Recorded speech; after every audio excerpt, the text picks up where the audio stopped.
మీ ఫ్రెండ్స్తో కలిసి రెస్టారెంట్కి వెళ్తున్నారా? అయితే ఈ 10 సింపుల్ సెంటెన్స్ని నేర్చుకుంటే మీకు హెల్ప్ అవుతుంది. మీరు రెస్టారెంట్లో ఎంటర్ అయినప్పుడు వెయిటర్ని "అ టేబుల్ ఫర్ 2 ప్లీజ్" అని అడగండి. మెనూ చూడడానికి "can I see the menu please" అని అడగండి.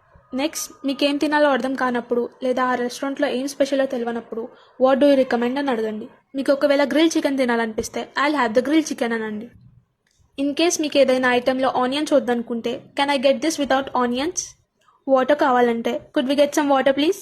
ఒక ఐటమ్ ఎంత స్పైసీగా ఉందో తెలుసుకోవడానికి "how spicy is this dish?" అంతా అయిపోయినాక బిల్ కావాలంటే "can we get the bill please" అనండి. దే పెయిడ్ నో అని మాత్రం చెప్పకండి. ట్రాన్సాక్షన్ కోసం "do you accept cards or UPI?" Food బాగుంది అని చెప్పడానికి "the food was delicious, thank you" అని చెప్పండి. రెస్టారెంట్స్కి వెళ్ళినప్పుడు మనం కూడా కొంచెం లెవెల్ మెయింటైన్ చేయాలి కదా.